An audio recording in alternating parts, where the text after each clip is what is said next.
그때부터 하락장이었다. 하락의 시작이었다. 광역시라든가 지방도시들은 그때부터 가격이 올라가기 시작을 했거든요. 그때가 서울시장이 가격이 하락하던 시점하고 딱 맞아떨어집니다. 안녕하세요. 사다리경제 유선영입니다. 네, 오늘은 오랜만에 사무실에서 여러분을 찾아뵙니다. 요즘 시장 상황이 많이 좋지 않다 보니까 지금 이 시기를 잘 좋은 타이밍을 찾아서 기다리시려는 분들도 있으실 것이고, 또는 좀 힘든 시간을 보내는 분들도 있을 텐데요. 오늘은 시장 얘기를 좀 해보려고 합니다. 지금 이 시기가 좀 2008년 과거의 금융위기 시점과 비슷하다라고 많이들 생각하실 것 같아요. 그 당시와 유사한 점이 많이 있죠.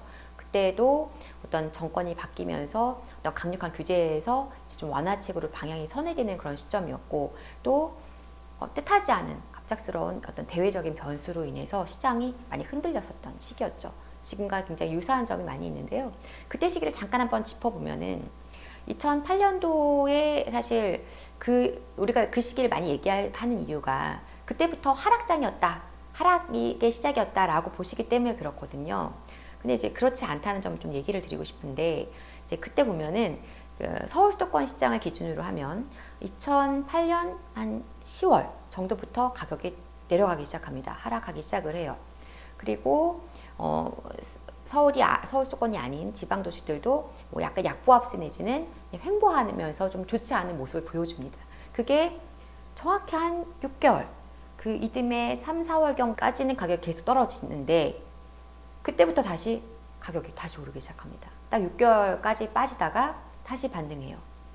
그래서 2009년 한 10월경 됐을 때는 자기 그 자리를 다시 그대로 제자리로 돌아옵니다. 그래서 이렇게 서울 수도권 같은 경우 그래프가 이렇게 V자, 이렇게 U자, V자 이 모양으로 이렇게 그려지는데요. 그 시기가 전체적으로 시장에 우리나라 전반에 거쳐서 영향을 준 것은 맞지만 굉장히 강력하게 장기적으로 갔던 시장은 아니었어요. 왜냐하면 사실 서울 수도권은 그리고 나서부터 다시 반등하고 나서 조금 버티다가 가격이 계속 빠지면서 하락기로 접어들지만 이 지방도시들, 광역시라든가 지방도시들은 그때부터 가격이 올라가기 시작을 했거든요. 완전히 다른 모습을 보여주죠. 왜 오르겠어요? 그럼 그게 악재였다면 왜 오르겠습니까? 그때부터는 각자 그 도시별로, 그 지역별로 자기의 페이스대로, 자기의 어떤 펀더멘털에 따라서 시세가 움직여 갔던 것이죠. 그래서 그때와 시장과 지금하고 보면 그때의 어떤 모습을 가지고 우리가 꼭 비교해 볼 필요는 없어요. 일시적인 어떤 악재였던 것이고요. 지금도 사실은 그렇게 봅니다. 왜냐하면 지금 이제 뜻하지 않은 어떤 대외 정세로 인해서 물가가 너무 급등하고, 그러면서 미국이 급격하게 정말 사상 초유의 엄청나게 높은 빠른 속도로 금리를 인상을 하고 있죠. 근데 이것이 초반에는 뭐 어떤 서울 수도권의 가격이 너무 무거웠던 지역들을 중심으로 영향을 미치는 것 같았지만, 지금 이제 가을 들어오면서 힘이 좋았던 뭐 강원도라든가 전북이라든가 이런 도시들도 지금 시세가 더 이상 상승의 힘을 잃고 이제 조금 조정을 받거나 아니면은 하락하거나 약보합세로 전환된 상태이거든요.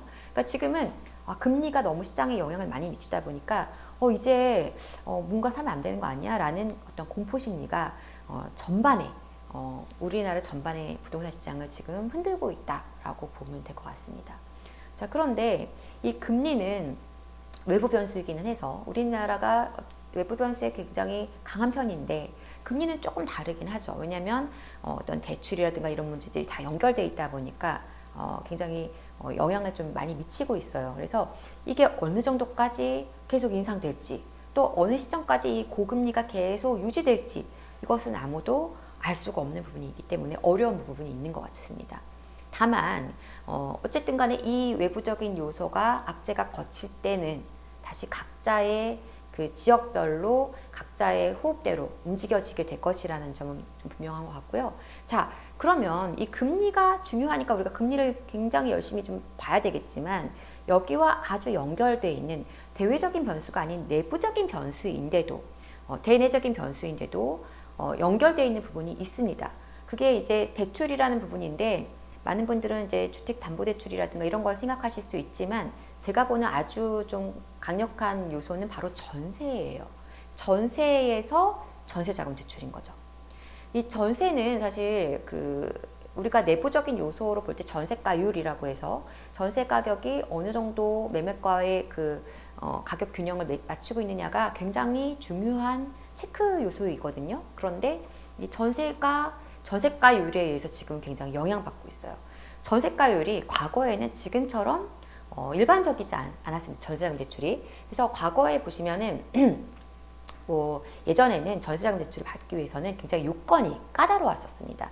뭐 조건도, 그러니까 자격 요건도 까다로웠고 조건도 있었고, 뭐 세대주여야 된다거나, 뭐 결혼을 했어야 된다거나, 또 이제 주인의 어떤 동의가 필요하다거나, 대출의 규모도 아주 제한적이었어요.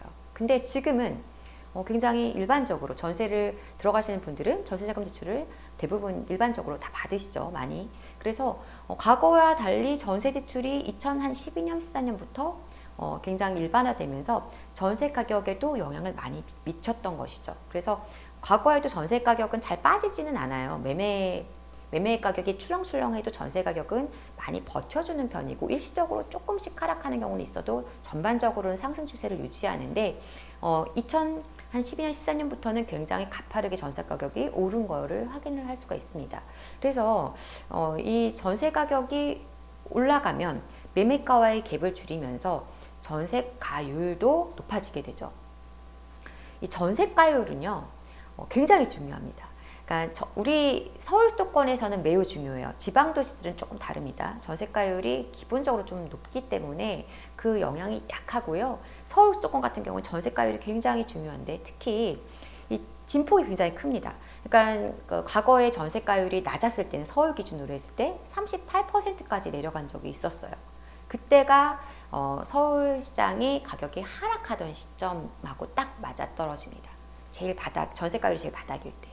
그리고 높을 때는 70%에서 80%, 뭐 세대별로, 아파트별로 뭐 90%까지 넘어가는 것도 있지만, 이제 일반적으로 7, 80%가 이제 높은 전세가율이 형성될 때인데, 그 한 40%를 왔다 갔다 하는 것이죠. 그만큼 이 어떤 전체적인 시세에 영향을 많이 미치고 있다, 이렇게 보시면 되겠고, 현재 전세가율은 서울 기준으로는 50% 중반, 그리고 수도권은 한 60% 중반이에요. 굉장히 높은 편입니다. 안정적인 편이에요. 그런데 문제는 바로 이 전세가 전세 자금 대출이라는 금리랑 연동되어 있는 요소가 끼어 있다는 거예요. 그래서 과연 이게 어느 정도까지 잘 전세가가, 시세가 버텨줄 수 있을 것이냐, 금리에 대한 영향이 어느 정도까지 침해를 할 것이냐, 이게 아주 중요한 부분이 될 테니까 이건 잘 보셔야 될 것이고, 이 전세는 지금 이 금리라는 부분 말고도 여러 가지 요소가 좀 섞여서 좀 좋지 않은 상황입니다. 이제 2020년 같은 경우에는 이제 임대차 3법이 도입되면서 갱신 청구권, 갱신 요구권을 사용하게 됐죠. 그러면서 갑자기 전세가 가격이 폭등을 했어요. 이제 2년, 4년 동안 못 올리니까 하면서 확 올라버려서 원래 전세 시세가 가야 될 것보다도 더 높게 형성이 돼버리는 좀 안 좋은 상황이 발생했었고, 지금 올해에도 이제 상생 임대인 제도라는 것이 여름부터 도입이 됐죠. 그래서 물론 있었던 제도였지만은 이제 좀 적극적으로 이게 일반화되면서 지금 뭐 좀 완화가 됐죠, 여러 가지로. 그래서 이제 2년을 내가 거주를 해야 되는 요소가, 원래는 해야만 비과세를 받을 수 있었던 주택을 그 기간 안에 24년까지죠. 24년까지 5%만 올려서 임대를 맞춰서 2년을 채워서 임대를 한다면 2년 거주하지 않고도 간주해주겠다, 산 것으로 비과세 받을 수 있는 요건이 되는 거잖아요. 그래서 많은 임대인분들이 예를 들어서 고가 아파트를 샀어요, 강남에. 그러면 내가 거주는 부담스러워서 못하는데 2년만 임대를 5% 맞춰서 주면 나중에 비과세 받을 수 있다, 이런 부분을 지금 노리시는 분들이 있을 수 있고, 그렇다 보니까 지금 전세 물건이 좀 나오는 거예요. 그리고 거기에 더해서 뭐 지금 종부세라든가 부담도 완화되면서 매매가 안 되니까, 거래가 안 되니까 전세를 돌리자, 차라리 어차피 부담 많이 줄었으니까, 이렇게 생각하시는 분들도 있는 거죠. 그래서 전세 물건은 쌓이고 있고, 대출에 대한 부담을 느끼는 임차인들은 전세가 아니라 월세로 갈아타기를 하면서 지금 전세는 상황이 좋지 않습니다. 자, 그런데 아까 말씀드린 대로 전세가에 대한 어떤 우리가 계속 추적이 필요하긴 하지만 이 전세와 월세의 관계에서도 우리가 좀 잘 보셔야 돼요. 월세 가격이 지금 계속 올라갈 수밖에 없는 지금 상황이죠. 왜냐하면 계속 월세 수요가 늘어나면서 월세는 조금씩 가격을 올릴 수밖에 없어요. 자, 그러면 이런 상황 속에서 금리가 계속 올라갈 거라면 월세로 계속 가겠지만 더 이상 금리를 계속 올리기는 너무 부담스럽다라는 게 어떻게 전반적으로 읽혀지는 상황이 된다면, 그러면 사람들이 높은 월세를 지불할까요? 아니면은 어느 정도의 금리에 대한 이자 부담을 책정한 이후에 전세를 고려할까요? 전 전세를 고려할 수 있다고 생각합니다. 그리고 물론 높은 전세는 못 들어가겠죠. 내가 원하는 선호하는 입지 내에서 월세로 이동을 했는데 월세가 너무 높아. 그러면 이제 월세로 이동하려던 분들이 이 같은 입지 내에서 조금 저렴한 연식이 좀 오래된 전세로 들어갈 가능성이 있죠. 그리고 그게 아니라면 원하는 입지는 아니지만 좀 더 깨끗한 집으로 조금 약간 벗어난 지역에 전세를 체크할 가능성이 있죠. 네, 그렇게 되는 시점이 또 언제가 봐야 되고요. 그렇게 되면 전세로 수요가 조금씩 들어오면서 전세 가격도 조금씩 회복될 수가 있을 겁니다. 그렇게 되고 그러면서 그 위에 이 상단에 있던 조금 더 높은 전세 매물들도 가격을 조금씩 올리게 될 수 있겠죠. 그리고 금리가 더 이상 올리고 유지하는 거 아니라 이제 조금 내려줘야 되는 상황이 된다. 인하하는 상황이 된다. 그러면 이제는 전세로 들어오는 수요가 더 늘어날 수 있겠죠. 그래서 이 금리와 그리고 전세, 이 움직임을 좀 잘 관찰하실 필요가 있을 거예요. 그게 아주 중요한 포인트가 될 수 있고, 그리고 굉장히 상관관계가 깊기 때문에 이 두 가지 요소를 잘 관찰하시면서 지금 시장을 좀 보시면 좋겠고요. 물론 이 대외적인 변수인 금리 인상의 어떤 악재가 거쳐가고 나면 그때부터는 원래의 페이스대로 움직이게 됩니다. 그러면 그때는 서울 수도권 시장과 또 각 지역별 시장은 또 각자의 자기의 갈 길을 가는 것입니다. 그러면 그때는 또 봐야 될 게 또 여러 가지가 있습니다.